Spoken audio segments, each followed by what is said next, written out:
La bataille a duré 55 jours, dans un réduit de 16 km de long sur 8 de large, sous la pluie et par une chaleur torride. Le jour et la nuit, le Viet Minh a dévoré la garnison française de Dien Bien Phu, du 13 mars au 7 mai 1954. Plus de 3000 tués et disparus au combat, et 8000 pendant la captivité. La pire défaite de l'armée française.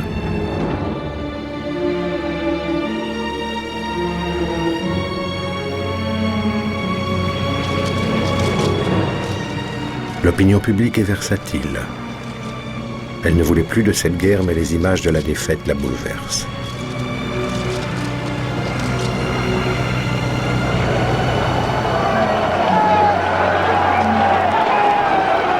Au lendemain de la chute du camp retranché, le président du Conseil et le ministre des Armées sont pris à partie par la foule à l'Arc de Triomphe.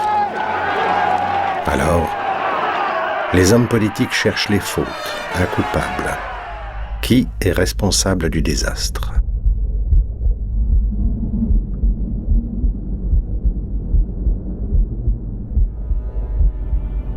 Le 7 mai 1954, l'ordre de cessez-le-feu est donné aux combattants de Dien Bien Phu.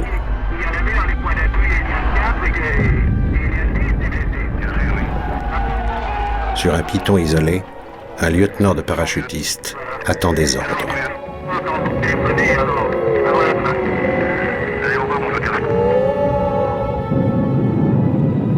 À la fin de la bataille, le 7 mai, au soir, quand j'ai vu que toutes les collines étaient tombées et que moi j'étais avec une poignée de gars, j'étais isolé, je prends mon poste radio et je cherche un chef. Et le hasard a voulu que je suis tombé sur Bijard. Alors je lui dis, Bruno, c'est à l'air, je suis tout seul, qu'est-ce que je fais ? Il me dit non, c'est râpé, c'est foutu. Venant de Bijard, à la radio de Bruno, me dire c'est râpé, c'est foutu, il me dit c'est pas possible, c'est pas possible. J'ai pris un de mes gars, je lui dis tu vas là-bas, tu essaies de me trouver le colonel Bijard et tu lui dis Allaire veut un ordre écrit. Je sais pas ce qu'il lui a dit exactement, mais il m'a envoyé un ordre écrit. Parce que moi, c'était une forme de parapluie que j'avais ouvert là. Moi je m'étais dit on va perdre, donc on va passer au tribunal. On peut tous passer en jugement. On a perdu la guerre, comment ? Alors, on va nous demander, à nous, à chacun, qu'est-ce que vous avez fait ? Pourquoi vous êtes rendu ? Comment vous vous êtes rendu ? Les responsables. J'ai réfléchi, moi, je me suis dit, les responsables. Mais tu dois bien l'être un peu, puisque tu es encore vivant. Nous sommes tous responsables. Moi, j'ai réfléchi, j'avais mon pistolet, je me suis dit, est-ce que tu te tires une balle dans la tête ? Tu pourras pas survivre à la honte. Quelques mois plus tard, le 21 avril 1955, une commission d'enquête est mise en place. Elle va auditionner les commandants, colonels et généraux qui ont combattu à Dien Bien Phu. Mais ces conclusions ne seront pas rendues publiques. Elles sont encore aujourd'hui classées secret défense et constituent le rapport secret.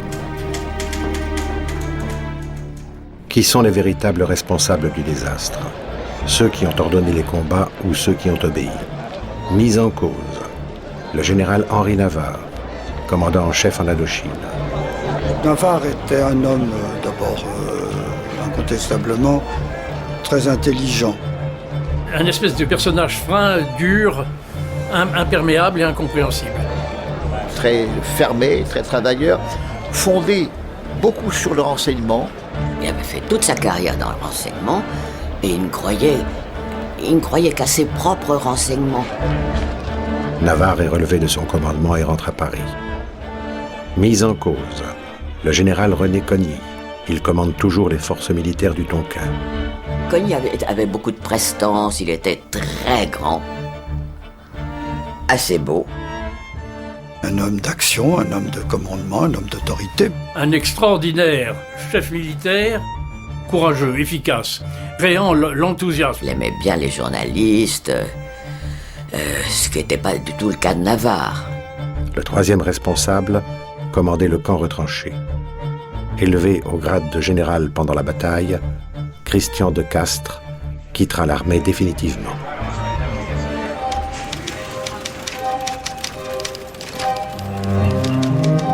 Dans le secret d'une salle du ministère des Armées, la commission entame ses travaux sous la conduite d'une figure historique de l'armée française, le général Catroux. Le général Navarre doit répondre de l'occupation de Dien Bien Phu. Le général Cogny de l'avoir mal soutenu. Le général De Castres de l'avoir mal défendu. Tout commence à l'aube du 20 novembre 1953 par l'occupation du village de Dien Bien Phu par les parachutistes. C'est ici, dans le Haut-Tonkin, près du Laos, que le drame débute. La commission ouvre le dossier. Navarre a-t-il agi à sa propre initiative ou en a-t-il reçu l'ordre? Le commandant Bijard raconte la mission.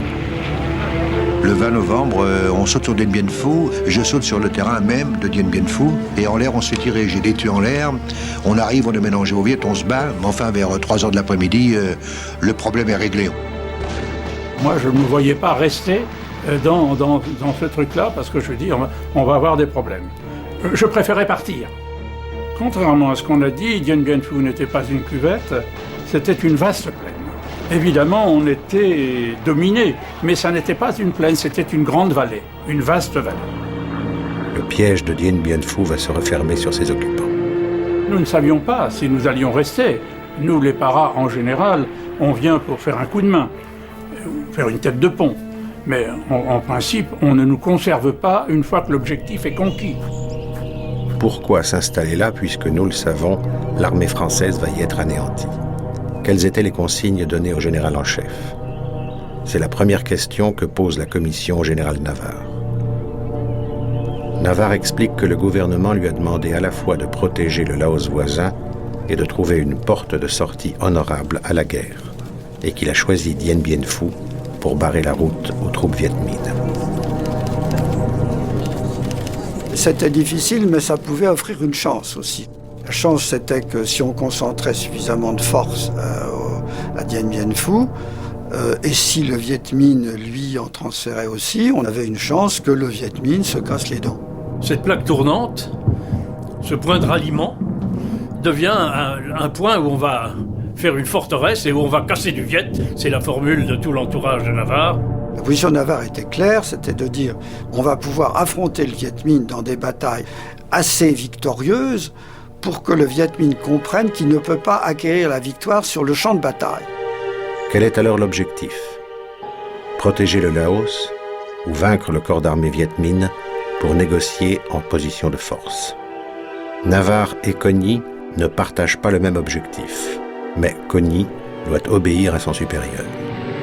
Alors, le camp s'installe, à 300 km de Hanoï, sans aucune voie aérienne pour y accéder. Un pont aérien est mis en place. Les hommes, eux, s'enterrent. Nous sommes enterrés, mais, comment dirais-je, assez succinctement, parce que nous savions que nous n'allions pas rester. On ne s'enterre pas parce qu'on a les chocottes, on s'enterre parce qu'il faut s'enterrer pour ne pas être mouché. Et si on n'est pas mouché, eh bien on peut se battre encore. Je crois que la caractéristique d'ailleurs de Dien Bien Phu, c'est que nous nous sommes mal enterrés. À Sassi ou à Koet Kidan, on n'insistait pas beaucoup sur le fait qu'il fallait s'enterrer. Qui dit génie dit béton.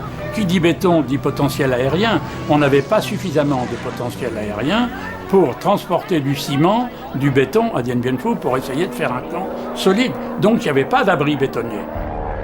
Le week-end, les visites affluent. Le lieu est plein de charme. Journalistes et députés, militaires français et américains apprécient les installations du camp.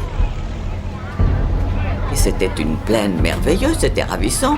Moi, j'ai des photos que j'ai prises avec toutes les petites tailles là, qui se promenaient avec leurs balancettes. C'était la campagne. On chantait la chanson, on défilait, comme on dit, en colonne par trois, hein, et on était les plus beaux. Le danger, vous le voyez pas, ce danger? Vous le voyez pas? Les soldats ne savent pas ce qu'ils font dans cette vallée. Légionnaires et parachutistes partent à la découverte des collines avoisinantes. Ce qu'ils découvrent ne semble pourtant pas effrayer le commandement. La première opération qui a lieu en décembre, c'était le Puyatao. Nous étions en recueil d'éléments du 8e BPC et quand on les a récupérés, les Viet étaient derrière eux. Donc on a déjà senti qu'il y avait une certaine pression. Aux environs du 15 janvier, on a commencé à s'apercevoir que dès qu'on dépassait 5 ou 6 kilomètres autour de la cuvette, on se faisait raccompagner. Tous les jours, il y avait des unités qui partaient en reconnaissance, etc. Tous les jours, ils revenaient secoués. Hein, ils ramassaient une branlée. Chaque fois qu'une unité sortait, pratiquement à la limite de la vallée, elle tombait sur des villes. Et à partir du 15 février, c'était vraiment les taux. Et à ce moment-là, on a commencé à dire il y a quand même beaucoup de monde. Mais pourquoi reste-t-on au fond d'une cuvette lorsqu'on s'aperçoit que les bords sont tenus par l'ennemi? Le rapport secret ne trouve pas grand-chose à dire à la décision du général Navarre de s'installer à Dien Bien Phu. Navarre a agi en homme responsable. Tout au plus regrette-t-on que le gouvernement n'en ait pas été informé. Mais pour les sages de la commission, la grande erreur de Navarre, la seule même, est de ne pas avoir évacué le camp avant Noël.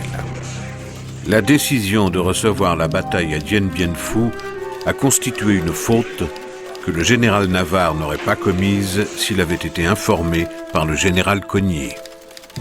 Voilà une bonne manière de disculper le commandant en chef en faisant porter la responsabilité sur son subordonné, Cogniet, qui lui affirme que ses services de renseignement ont prévenu l'état-major que le Viet Minh s'approchait à marche forcée vers Dien Bien Phu. Les mouvements des unités vietnamines allant vers Dien Bien Phu étaient parfaitement connus. Nous avions des opérateurs qui étaient très habiles et qui arrivaient à identifier pratiquement un opérateur d'une division Viet Minh. On a donc connu la montée des divisions Viet Minh sur Dien Bien Phu, on l'a connue. La vérité est que Navarre ne croit pas dans les renseignements de Cogniet qui signalent que les canons Viet Minh s'installent sur les collines. Conseillers soviétiques et chinois font leur apparition.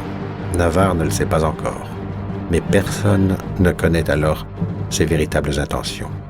Navarre était sûr qu'on allait gagner à Dien Bien Phu.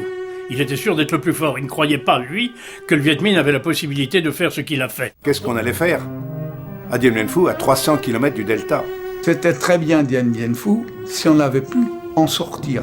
Mais être installé là pour attendre que les gens viennent nous taper dessus, c'était sûr qu'on allait prendre une trempe. Le général Navarre met en cause son adjoint. J'étais de plus en plus inquiet.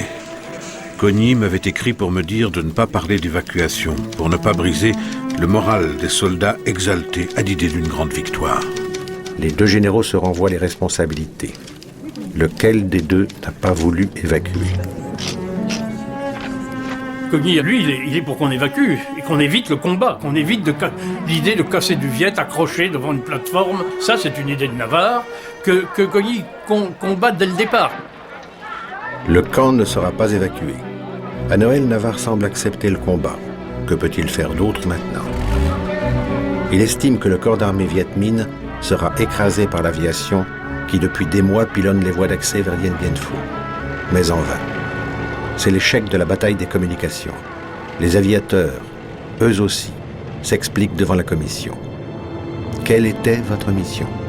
Les missions principales, c'était de contrecarrer la progression de la logistique Viet Minh en bombardant les itinéraires, en particulier aux endroits où ceux-ci étaient sensibles, on appelait ça des coupures. C'était beaucoup des routes, c'était des dépôts de munitions. C'était des gorges, des endroits très accidentés. Et il y en avait 3 ou 4 sur la RP-41. Elle était le plus souvent invisible. Vous avez une photo qui a été prise après traitement d'une route, complètement détruite par l'aviation, et 12 heures après, vous avez la même route qui est complètement refaite. Elles étaient réparées dans la nuit, il fallait recommencer le lendemain. Ils n'avaient pas de transport parce qu'on leur coupait la route, ils en faisaient une autre.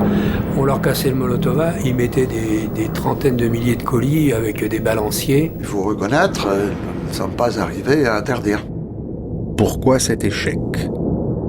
N'était-il pas plus judicieux d'utiliser les maquis pour accomplir cette mission?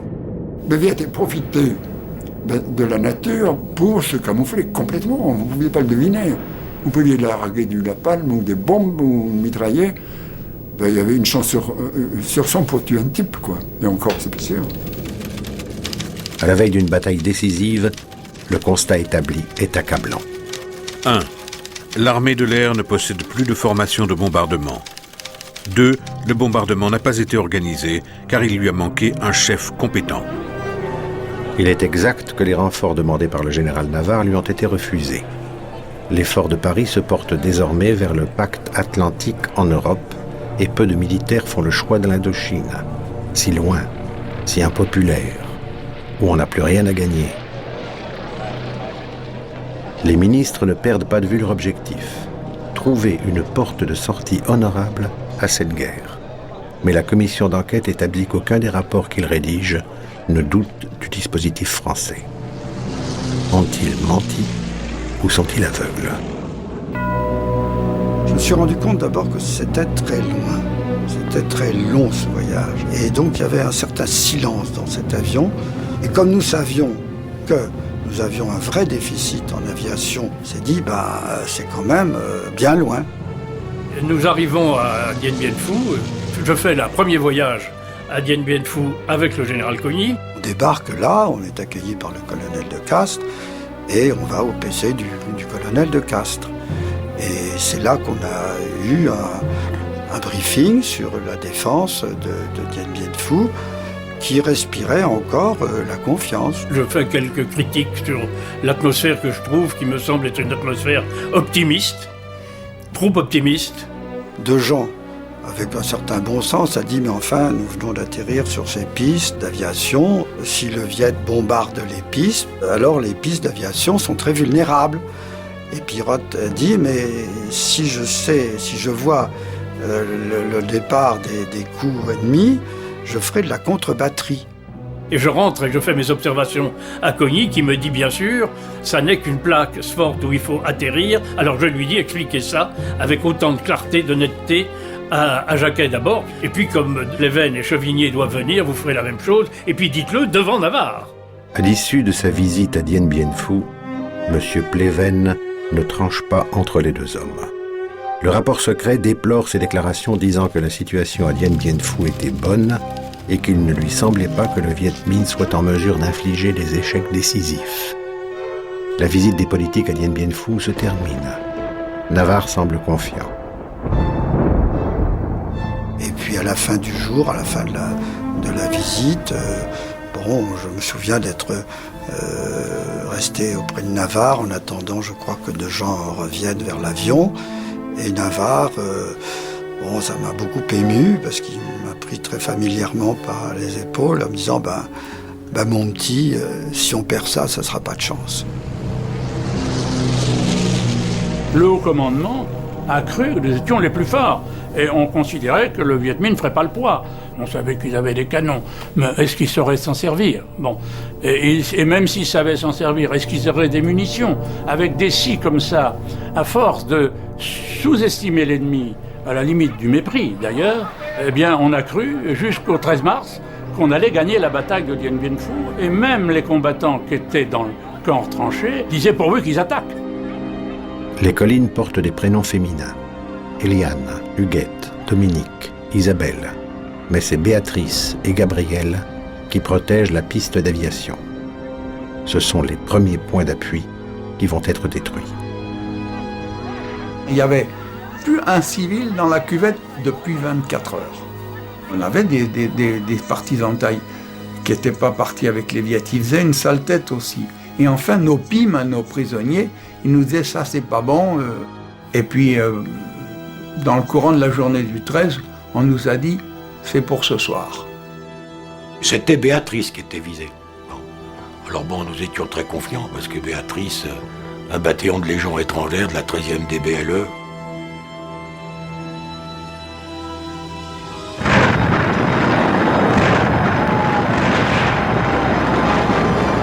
C'était épouvantable. Épouvantable, et ça a duré jusqu'à pratiquement 12 heures, jusqu'à 4 heures du matin, sans discontinuer. C'était quelque chose d'affreux. La moitié de ma section a été tuée à ces emplacements de combat. C'était atroce, ça. Ça commençait à 6 heures du soir jusqu'à 10 heures du soir. C'était l'artillerie. Que c'est pas 5000 coups de canon qui nous ont envoyés sur la figure, Ça a été beaucoup plus, des dizaines de milliers de coups de canon. Il y avait tous les calibres, il y avait du 105, il y avait du 120 en mortier, du 81. Mais alors là, ça a été la stupeur. La stupeur. Ah oui. Ah oui. Oui. Oui. Oui. Oui. Personne n'aurait pensé que le 3e bataillon, il allait être bouffé en 5 heures de temps. Général de Castres, ne pouviez-vous pas renforcer Béatrice en cours de combat? Mais nous ne l'avons pas senti. Béatrice a donné l'impression de tenir jusqu'à la fin. Et puis, renforcer, c'était me priver totalement de mes réserves. Le lendemain, j'ai voulu contre-attaquer avec l'aviation, mais on m'a répondu qu'étant donné la météo, il n'en était pas question. Au soir de la première journée, le point d'appui Béatrice tombe. Dans les 5 premières minutes, à 17h03 ou 04, j'avais tout un peloton de pièces tuées et blessées et une pièce hors de combat. Et aux environs de minuit, on a su que c'était râpé, que le poste était complètement détruit.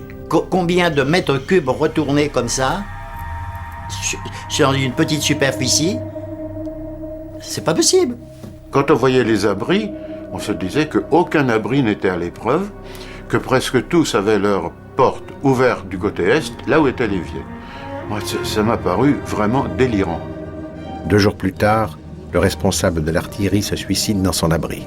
Navarre et Coigny, tous les 2 artilleurs, n'avaient jamais douté de l'efficacité du dispositif français. Général de Castres, votre artilleur pilote, il était très confiant. Et non seulement il était confiant, mais jamais il ne m'a dit « ça n'ira pas ». On n'a jamais vu un canon de 105. On savait qu'ils existaient puisqu'on recevait leurs éclats. Moi, on n'a jamais vu. Les canons étaient rentrés dans des niches et quand ils avaient décidé de tirer, ils sortaient le canon sur une espèce de plateforme, une terrasse si vous voulez, il envoyait les coups nécessaires et ils rentraient.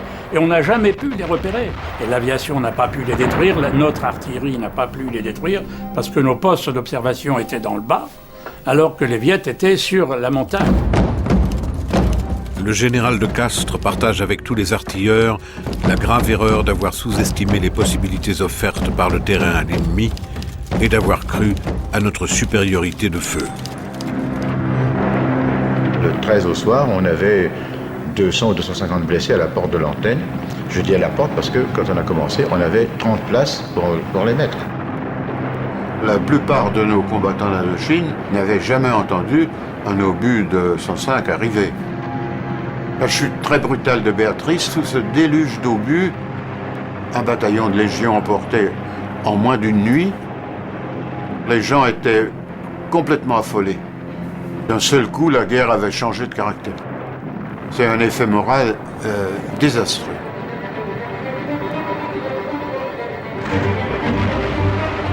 Le lendemain, le Viet Minh s'empare de Gabriel. Aucune contre-attaque n'est mise en place. Le colonel de Castres explique qu'il n'a pas assez de troupes de réserve.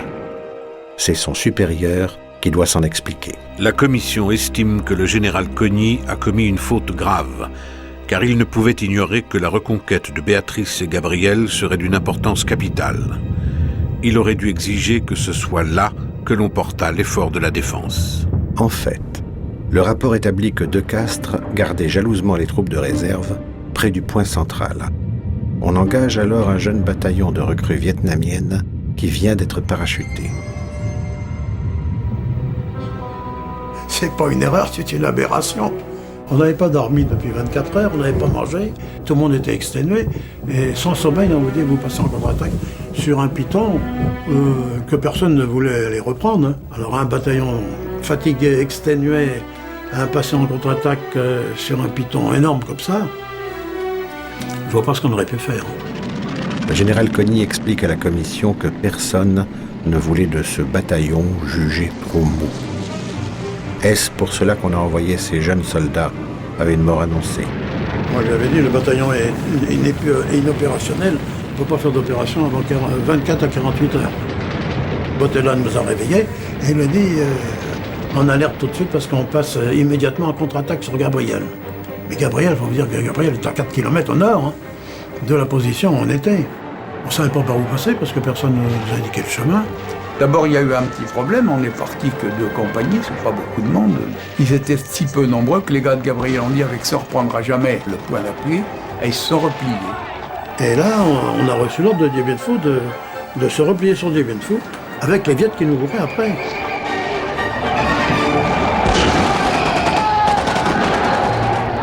Alors est-ce qu'on a estimé que les pertes à ce moment-là avaient été tellement lourdes qu'il valait mieux pas lancer une contre-attaque? L'ordre a été trop tardif, le choix des unités n'était pas bon. On peut considérer qu'il y a eu peut-être une erreur, et qu'il y a eu en tout cas une circonstance qui a fait que, alors que nous aurions pu reconquérir Gabriel immédiatement... Un Python qui dominait la piste d'aviation, si on ne le reprend pas tout de suite, on ne le prendra jamais. C'est à partir du moment où on ne reprend pas les points d'appui périphériques, à partir du moment où on ne peut pas détruire les batteries d'artillerie Viet, Dien Bien Phu est foutu. On combat parce qu'on a reçu l'ordre de combattre. Mais c'est foutu. La commission souligne les incohérences. Général de Castres, si on avait monté une contre-attaque avec toutes les réserves, aurait-on pu reprendre Gabriel? On aurait pu, mais il aurait été impossible de s'y maintenir. Alors pourquoi avoir préparé toutes ces contre-attaques? À Hanoï, le général Navarre prévient le commissaire général Dejean que la situation est grave. Anticipant la chute du camp, il suggère que le gouvernement explique à la presse que la perte de Dien Bien Phu est un revers, mais pas un désastre. Ce n'est même pas une défaite.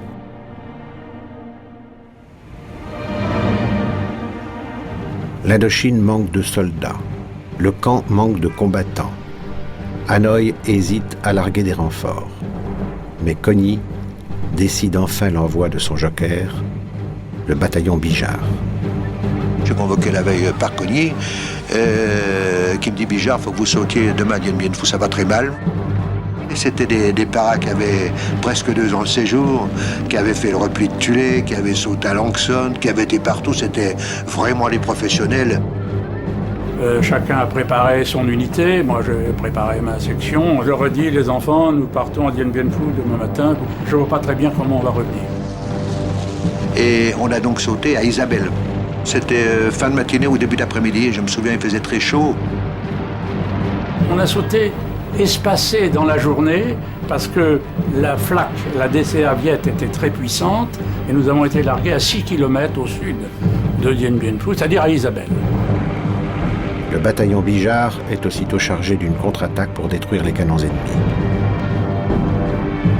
Il y avait donc un bataillon Viet là qui tirait sur nos avions. Alors De Castres me dit prends les moyens qu'il te faut.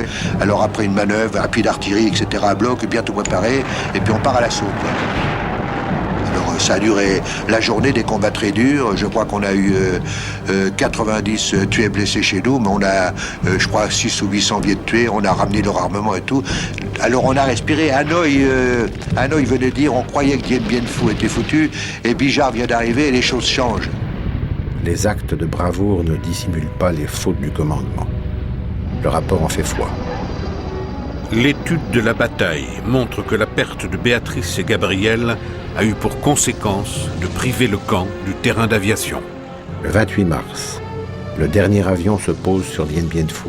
Geneviève de Galard, convoyeuse de l'air, est à son bord. Cette nuit-là, la météo était très mauvaise, la nuit était sombre. Le pilote a fait 2 essais, mais il voyait mal la piste. Et ce n'est qu'au 3e essai qu'il s'est posé. On a senti un choc, le réservoir d'huile est crevé, nous ne pouvons pas repartir. Il a donc fallu décharger les blessés. L'extrémité de la piste était tombée aux mains des Viet, donc il n'était plus possible qu'un avion se pose. Les blessés encombrent les antennes chirurgicales. Les morts resteront sans sépulture. Quelques mois plus tard, à Paris, le général de Castres se justifie. Est-ce que je peux vous demander à quel moment vous avez senti que cette ville allait tomber? J'ai senti que nous ne pourrions tenir beaucoup plus longtemps à partir du moment où le ravitaillement il est devenu impossible. Une affaire d'aviation. C'est une affaire d'aviation, oui. C'est surtout une affaire de DCA ennemi. À la veille de la grande attaque, un rapport affirme au gouvernement que les forces aériennes sont suffisantes pour faire face à la situation. Une erreur manifeste. À l'époque, les aviateurs, ça devait mettre les bombes là, arrêter les canons. Puisqu'il y avait des canons, les aviateurs arrêteront les canons. Il y a un accrochage sur une colline, sur un point d'appui. Les aviateurs vont décoller de la base, largueront les napalms, mais il n'y aura plus de problème. Par tous les temps, sans radar pour les guider, sous le feu constant de la DCA ennemie, les avions n'ont souvent que quelques minutes d'autonomie pour larguer bombes et napalm. On décollait pour des missions de 5 ou 10 minutes. On nous donnait des coordonnées ou une photo renseignée. On arrive près de l'objectif. Nous bombardions sans rien voir s'il y avait dessous. On nous définissait des points par coordonnées qui étaient censés pouvoir contenir des installations viet et en particulier l'artillerie. Dès qu'une batterie se manifestait, nous piquions sur ces batteries. À ce moment-là, on les voyait bien. Ça devenait une espèce de face-à-face, de duel entre nos mitrailleuses et eux. C'était du strafing sur les troupes viettes qui attaquaient, mais comme elles attaquaient de nuit. D'où la raison des attaques viettes de nuit. L'aviation ne pouvait pas intervenir. Et avec l'artillerie.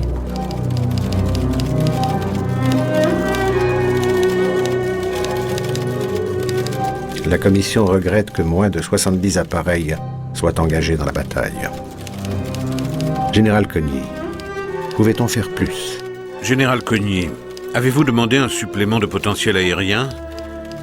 Oui, mon général, mais il n'était pas disponible. Dans l'ensemble de l'Indochine? Oui, c'est ce qui m'a été opposé. Le 30 mars, après quelques jours d'accalmie, le Viet Minh lance une attaque vers les points d'appui Dominique, Eliane, Huguette. La bataille des 5 collines, c'est le début de l'assaut, j'allais dire l'assaut final Viet.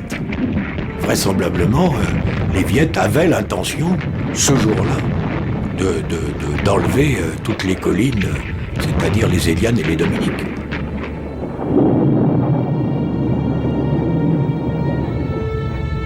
Les premières attaques, c'était pas très joli à voir parce qu'on ne savait pas sur qui on tirait.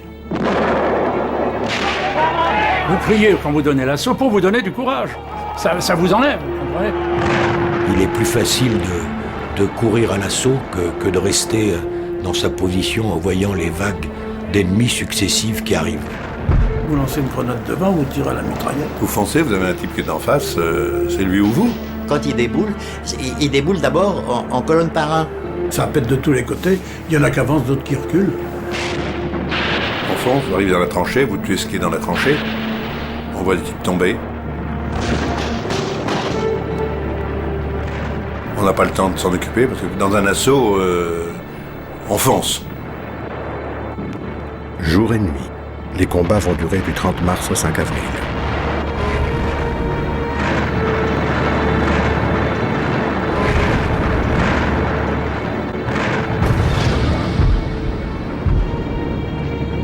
Quand on est sur un PA en défensive, vous avez des gens qui veulent vous en déloger.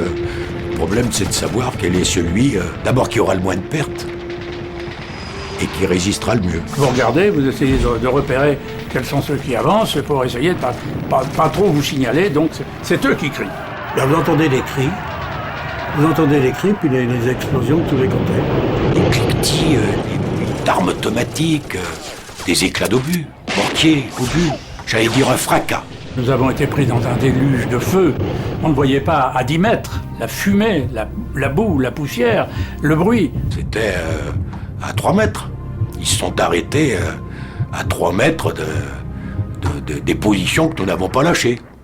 La plupart du temps, c'était la nuit, hein, les attaques contre-attaques. Hein. On voyait parfaitement les Viettes qui montaient à l'assaut. Oui. Celui qui se déplace est mitraillé. Tout ce qui bouge sera mitraillé. Les lueurs qui proviennent des armes et des explosions font que on voit à certains moments presque comme en plein jour. À 5 heures du matin, dans le noir, je voyais les 2 pièces qui me restaient parce que les tubes étaient rouges cerises. Quand une vague ennemie monte à l'assaut, c'est plus des ombres. Hein. C'est une véritable... C'est une masse qui monte. C'est une masse.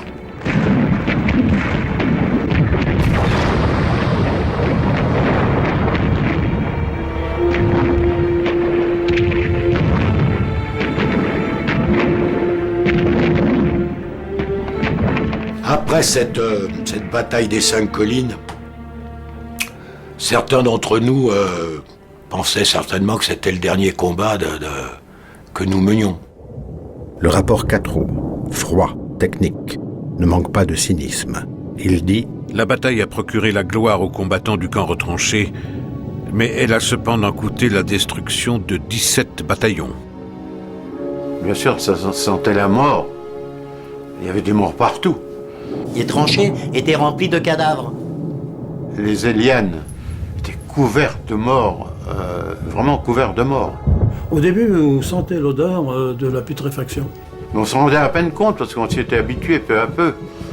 Et après, vous sentez plus rien du tout parce que vous respirez ça. Quoi. Il y avait bien sûr des pleurs. Ceux qui allaient mourir, c'était des gamins. Des gamins qu'il fallait réconforter, c'est vrai. Je m'amenais près du blessé grave qui était mourant. Je lui disais, ça va aller, tu vois, je suis là, hein. Je suis le médecin, tu me reconnais, ça va aller, donc tranquillise-toi. Et puis il mourait, alors je cassais la plaque, on a toujours une plaque. Et il m'est arrivé à plusieurs reprises, et je pense à une fois en particulier, où il y avait plusieurs blessés de l'abdomen que j'ai choisi de laisser mourir pour pouvoir opérer les blessés des membres. Ça, c'est atroce. Ça me poursuivra jusqu'à la mort. Je répète de la façon la plus formelle que je ne me suis pas rangé à l'avis du général Navarre, mais que je me suis incliné devant sa décision stratégique. Cogne s'aperçoit-il qu'il indispose les membres de la commission en mettant en cause son supérieur hiérarchique? Dans l'armée, ça ne se fait pas. Les remarques qu'on lui adresse sont sévères. Le général Cogne aurait dû se rendre à Dien Bien Phu pour apporter à une garnison ébranlée le réconfort moral de sa présence. Il lui est reproché de ne pas avoir assez incarné la bataille. Alors, est-ce qu'il devait démissionner? On n'abandonne pas son commandement au moment où ses hommes se battent. Et je sais à quel point Cogne a essayé de faire comprendre aux politiques et à Navarre. Mais c'est toujours très difficile dans l'armée. On obéit à la hiérarchie. Il avait envie d'être général en chef, ça c'est sûr, oui. Il ne disait pas de choses désagréables sur Navarre, mais enfin il les laissait entendre, enfin il les faisait supposer. Cogne un jour m'a écrit, j'ai dit au général en chef que je ne pouvais plus servir sous ses ordres, d'utiliser cette information vis-à-vis de votre ministre. Ce jour-là, le rôle des politiques, c'était de trancher. Le gouvernement ne le fait pas. Pendant l'été 1955, la commission d'enquête s'est acharnée sur le général Cogne. Audition à répétition, rapport d'explication, questions complémentaires. Est-ce que tout le monde était bien convaincu que si on perdait le terrain d'aviation, Dien Bien Phu était condamné? Bien sûr. Et pourquoi, puisqu'on n'avait pas l'espoir de reprendre les avant-postes, a-t-on continué à parachuter? Cela correspondait à la mission qui était de durer. Et qu'espérait-on en durant? Le 10 avril, le 2e para-légion saute. Tout le monde savait que c'était foutu. Vous savez, à Hanoï, les journaux qui paraissaient disaient bien que c'était fichu, que Dien Bien Phu c'était une question d'heure. On nous a rien caché. Et lorsqu'on est parti, les chefs de section, les commandants de compagnie, ont dit à leurs gars, les gars, on part là-bas, parce qu'il y a des copains qui sont en danger, mais vous allez faire Cameroun. Ah, les gars ne sont pas partis en se disant, on va revenir avec des médailles, ils se sont dit, on reviendra avec la croix de bois. On saute la nuit dans un terrain qu'on ne connaît pas, ça pète de partout. Puis il y a tellement de bruit, puis vous êtes abasourdi. C'est une impression absolument extraordinaire de voir ce sol qui bouge, qui s'allume, vous voyez des endroits de pénombre, des endroits où c'est éclairé, vous voyez une espèce de canon, une voiture démolie. C'est fantasmagorique. Mais en sautant, on ne se rend pas bien compte. Vous avez tout votre matériel, vous avez votre casque, vous n'entendez plus rien en arrivant au sol. Vous êtes complètement KO. Le fait de parachuter un nouveau bataillon de parachutistes prouvait qu'on avait l'intention de ne pas se laisser faire. Ben c'est pour ça qu'on y croyait. On se disait, après tout, puisqu'on nous envoie des renforts, on arrivera à tenir. Sinon, on n'enverrait pas de renforts. Parmi les gens qui sautaient, Il y en a beaucoup qui savaient, qui avaient conscience que, effectivement, c'était foutu. Mais ils se disaient, si les petits copains doivent mourir, on va mourir avec eux. Jour après jour, la saison des pluies s'installe. On vivait en permanence avec des cadavres empilés, des cadavres viettes empilés devant les positions qui servaient de rempart. Et tout ça avec les mouches, encore une fois, les rats, enfin toutes les horreurs possibles. La vie à l'intérieur des blocos était épouvantable. Et les blocos étaient souvent inondés. Sans compter les rats qui passaient sous notre nez, avec les obus qui tombaient sur le toit, sous nos propres blessures. On était sales comme des trucs, on n'était jamais propre. La terre était devenue de la boue, une boue liquide qui s'infiltrait partout. Partout. On avait de la boue, quelquefois jusqu'aux genoux. Et dans les abris, on avait de la boue aussi, on n'a jamais été sec. Il pleuvait dans les ventres, les abris s'écroulaient sur nos blessés, c'était terrifiant. Il y avait des macabées, on poussait les macabées, surtout si c'était des viettes, parce que les autres, on les récupérait. Et après, évidemment, il y a eu les mouches et les asticots. Les colis parachutés tombent dans les lignes ennemies. Dans les postes avancés, on a commencé par avoir des rations normales, après on a eu des demi-rations, après on a eu les rations de secours, et après on a eu ce qu'on appelle les rations de détresse. Mais les légionnaires ont toujours eu à manger. Même quand De Castries a dit que les blessés n'auraient plus qu'une ration tous les 2 jours, j'ai dit s'il faut les voler, mon colonel, je les volerai. Sur Huguette 7, trop exposé, le capitaine Bizarre et sa section ne peuvent plus être ravitaillés. Le 17, le colonel De Castries décide d'abandonner Huguette 7, profitant de la demi-obscurité du jour et de la surprise. On a rampé là, le plus près possible des tranchées viettes et puis on a donné l'assaut. Tant qu'on a des armes, il n'y a pas de raison de se rendre. On nous a demandé de tirer au moment où Bizarre sortait avec ses gens de son PA et partait à l'assaut des Viettes. Alors avec l'artillerie française qui encageait, l'artillerie viette qui tirait dans le tas, on reprend la tranchée viette, les tranchées viettes qui nous isolaient de Dien Bien Phu, on passe et on rejoint Dien Bien Phu. Malheureusement, ça a été un assaut très coûteux parce que nous allons perdre sur les 200 et quelques types, on passera à une centaine de personnes. Le commandant de la compagnie de Légion est tué. 100 tués et disparus dans cette contre-attaque.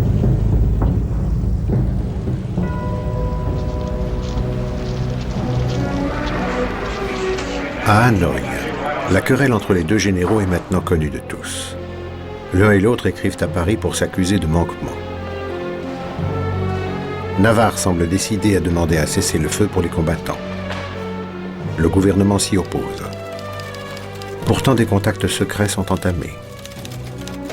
Tout a-t-il été mis en œuvre pour sauver le camp? Devant la commission d'enquête, le général Cogny révèle que Navarre a tardé à parachuter une colonne de secours pour aider Dien Bien Phu. Le 22 avril, j'ai insisté pour que le général Navarre prenne une décision pour l'opération Condor. Et ce n'est que le 27 avril qu'il s'est enfin décidé. Le 30 avril, le capitaine Sassy et ses partisans Méo se mettent en route.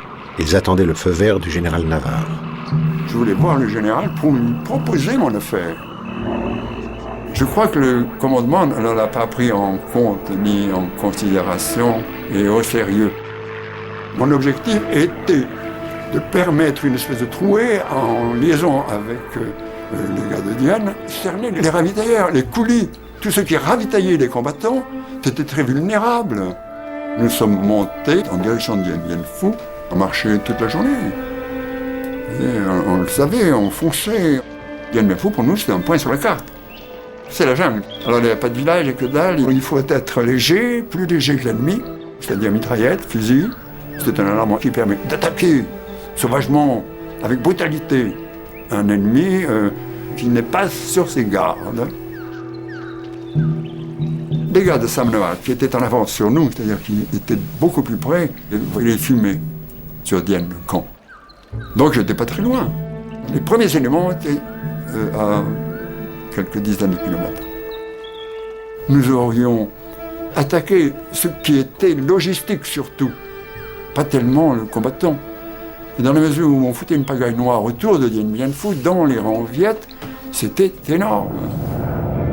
Cogny sera rendu responsable de cette opération décidée trop tard par Navarre. À ce moment-là, général, la bataille était stratégiquement perdue. Et seule l'intervention d'une aviation très puissante eût pu sauver cette base. Mais cette aviation, général, vous nous dites que nous ne l'avions pas. Dans le camp, personne ne sait que l'Amérique envisage une intervention aérienne directe sur les collines. Mais Anglais et Américains se rendent à l'évidence.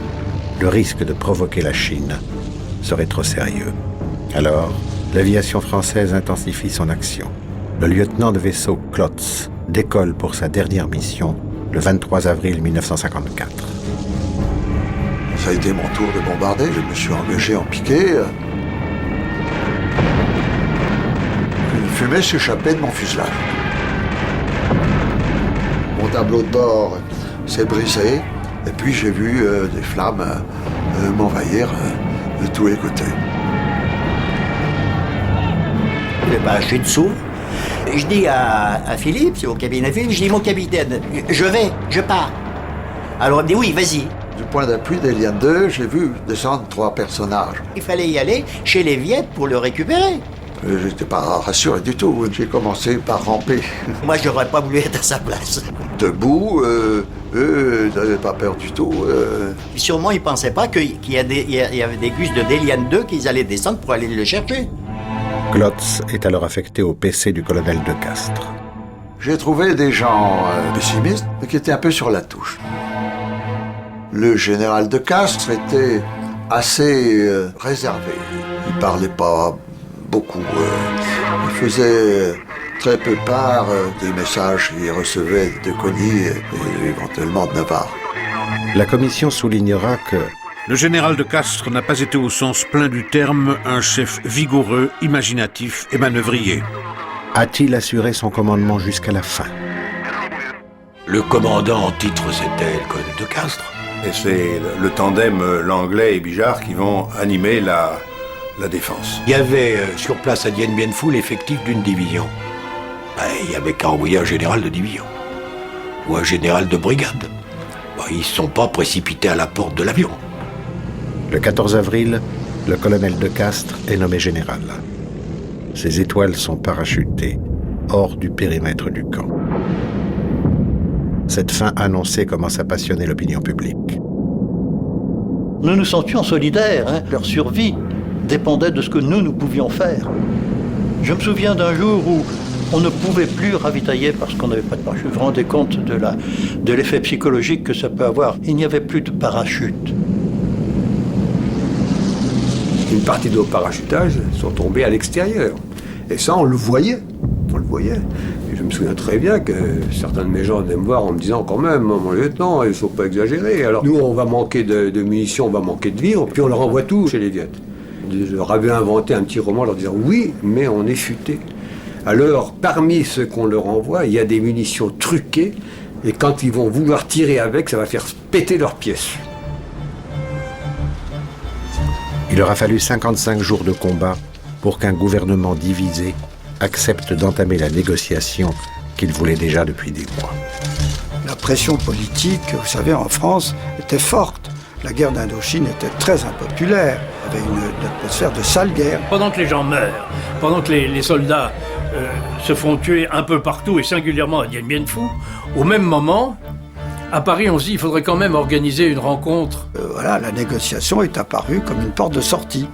Simplement, quand on sort, il faut essayer de sortir bien. Et la question était de savoir si on sortirait bien dans la négociation ou pas. Durait jusqu'à l'ouverture de la conférence de Genève. Pour rien. Et pourtant, des volontaires se proposent, chaque jour, pour sauter sur le camp. Les largages, ils avaient lieu de nuit sur le point d'appui de Dien Bien Phu même. Alors il y en a qui arrivaient chez les Viettes, il y en a qui arrivaient au milieu des barbelés, il y en a qui arrivaient sur des abris. Et miracle, pour des gars qui étaient non spécialistes parachutistes, des volontaires, il y a eu très peu de cassés finalement. Ils arrivaient dans la nuit comme ça et ils s'en sortaient. Ils n'ont jamais sauté. On leur dit, t'as un parachute, tu tires là-dessus, si ça marche pas, tu fais autre chose. Tout d'un coup, la porte s'ouvre, là, au milieu d'un champ de bataille, et ils sautent. Ils se ramassent dans des barbelés. Ça représente quelque chose de considérable. C'était des pertes supplémentaires. Est-ce qu'elles étaient utiles? Ça servait à rien. Non, je vous dis, ça ne pouvait servir à rien. Pour moi, c'est criminel. Le dernier jour, quand ils ont dit « vous allez voir ce que vous allez voir », eh bien, on a vu ce qu'on a vu. C'était la déculottée numéro 1. Eh bien, c'était les ordres de Staline. Je pense que là, tous ont été tués, blessés ou faits prisonniers. On reste 58 capables de se battre. Il y a eu un jour, j'ai eu 136 tués et blessés en 24 heures. J'ai vu devant moi des garçons de 1m80. Je vous dis, vous le prenez comme ça, vous le poussez, il tombe. Il est mou, il a les yeux grands ouverts. Il vous regarde, il n'a aucun réflexe. Et d'un seul coup, ce gars qui est un beau gosse, vous avez l'impression que c'est un vieillard de 70 ans. C'est un truc atroce. C'était comme si c'était une guimauve. Ils n'ont pas une blessure, hein, mais rien du tout. Et c'est ce qu'on appelait d'ailleurs là-bas les morts sans cause. De la vie et de la mort des combattants de Dien Bien Phu, le rapport secret ne fait aucune mention. Je me rappelle, le jour se lève, il y avait des types enterrés vivants, pas en vivant, mais enfin, il y avait des jambes qui dépassaient, il y avait des morts, il y avait... Et là, je me souviens, le docteur Grovin, qui coupait scie à longueur de journée, était venu me voir en disant « Bijard, il faut faire cesser ces combats, j'en sors plus, il y a des macabées partout, il y a je peux plus soigner les gens, il n'y a pas moyen. » Mais je dis, comme je vous comprends, docteur, mais vous êtes fait pour soigner, nous, on est fait pour continuer.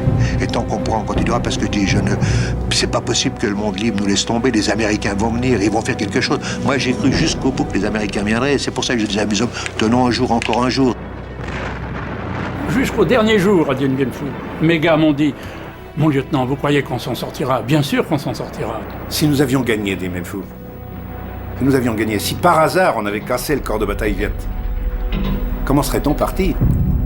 Alors certains disent, mais vous auriez pu partir à pied, avec 2000 blessés. Comme une orange que l'on débite quartier par quartier, le camp se réduit inexorablement. Général de Castres, si la mission n'a pas été remplie, c'est qu'on ne pouvait pas la remplir. Non, on ne pouvait pas la remplir. Donc, la conclusion, c'est qu'on vous a donné une mission inexécutable. Quand on fait la guerre, il faut être comme un chat et une souris. Hein. Le chat, avant qu'il bouffe la souris, hein, d'abord il lui donne un coup derrière les oreilles et puis après il commence à s'amuser avec. Et puis quand il en a marre, il arrête âme. Le 7 mai 1954, alors que s'est ouverte la conférence de Genève, le camp abdique. C'était foutu, il n'y avait plus de munitions, on était vraiment au bout du rouleau. Alors étant dans l'abri, les Viets sont arrivés, Baoulène, sortez, voilà. Toute la compagnie a été donc tuée, blessée ou fait prisonnier. Donc le cessez-le-feu, il était, j'allais dire, est arrivé tout seul. Je l'ai su parce que tout s'est arrêté de tirer. Le feu a cessé faute de combattants. Alors à 17h, ça s'est arrêté. D'un seul coup, c'était le silence absolu. Alors je suis sorti pour voir, hein, et puis j'ai vu un gars qui était arrivé qui m'a dit « Mon lieutenant, c'est fini, c'est foutu, on se rend. » Et peu de temps après, demi-heure, j'ai vu arriver premier Viet dans l'entrée du PC. Et j'ai vu un Viet qui arrivait, qui me menaçait de sa mitraillette en me disant de sortir. Alors je suis sorti. Je suis sorti, je m'étais dit une chose, tu ne sortiras pas en levant les bras. Je voulais pas lever les bras. C'était un soulagement en me disant c'est plus moi qui suis responsable. C'est un peu lâche. C'était un immense repos tout d'un coup. On se sentait tout d'un coup heureux d'avoir survécu. Ce qui est surprenant, c'est pas qu'on soit tombé le 7 mai, c'est qu'on ait duré si longtemps.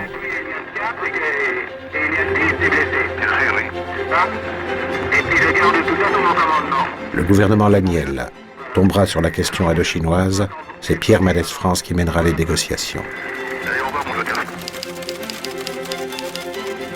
Le 3 décembre 1955, la commission clôt ses investigations et rend ses conclusions.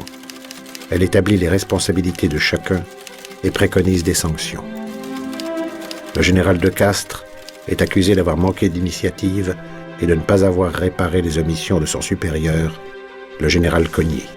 Il quitte l'armée après la bataille et ne reparlera plus jamais de Dien Bien Phu. La commission stigmatise l'égocentrisme et les faiblesses de caractère du général Cogny. Le général Cogny a mis en cause la stratégie du général Navarre. Il ne lui était pas permis d'en faire état à des fins visiblement personnelles à l'encontre d'un chef dont il était tenu d'exécuter les instructions. Le général Cogny est donc coupable d'avoir désavoué un supérieur et pour cela la commission lui a réservé toute sa sévérité. René Cogny est pourtant maintenu à son poste et poursuivra une brillante carrière dans l'armée française.